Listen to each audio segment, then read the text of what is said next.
ஓம் சித்தார நேயர்களுக்கு வணக்கம்.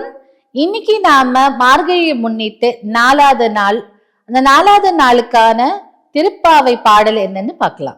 ஆழி மழை கண்ணா ஒன்று நீ கை கரவேல் ஆழியுள் புக்கு முகுந்து கொடுகு ஆர்த்தேரி ஊழி முதல்வன் உருவம் போல் மெய் கருத்து பாழியந்தோளுடைய பர்பநாபன் கையில் ஆழி போல் மின்னி வலம்புரி போல் நின்றுதிர்ந்து தாழாதே சாரங்கம் உதைத்த சரமழை போல் வாழ உலகினில் பெய்திடாய் நாங்களும் மார்கழி நீராட மகிழ்ந்தேலோர் எம்பாவாய்.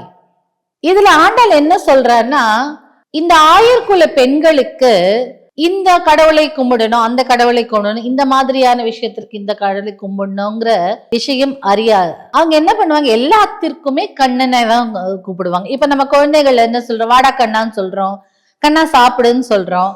பெயர் வேற இருந்தாலும் நம்ம கூப்பிடுறதை எப்படி அட்ரஸ் பண்றோம், கண்ணான்னு கூப்பிடுறோம். அந்த மாதிரி அவங்க மழை தெய்வத்தையே அவங்க கண்ணான்னு தான் அழைக்கிறாங்க. கண்ணான்னு சொன்ன உடனே என்ன ஆகுது, அந்த கண்ணனே வந்துருவாங்கண்ணா.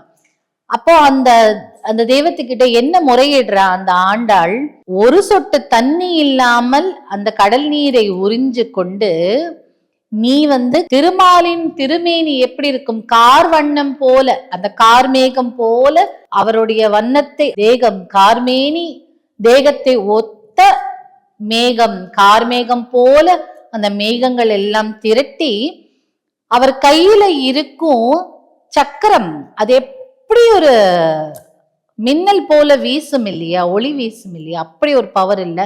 அந்த சக்கரம் போல மின்னல் ஒளி வீசி அவர் கையில இருக்கும் சங்கு எப்படி இருக்கும், அதுல இருந்து வரும் நாதம் எப்படி துளைத்து அடிக்கும்ல, அந்த மாதிரி அந்த நாதம் போல இடியும் இடிக்கணும்.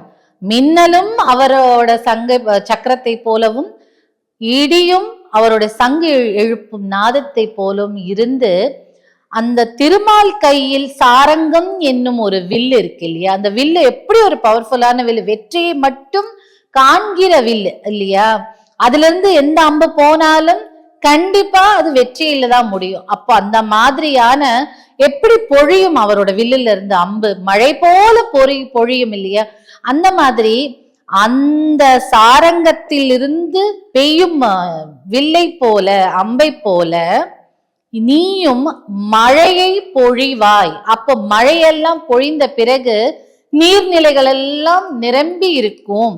இந்த மகத்தான மார்கழி மாதத்துல அந்த நீர்நிலைகள்ல நாங்களும் நீராடி அந்த பரந்தாமனை ப்ரே பண்ணுவோம் அப்படின்னு சொல்றாங்க. எவ்வளவு அழகா ஒப்பிடுறாங்க அவங்களுடைய சங்கு சக்கரத்தை.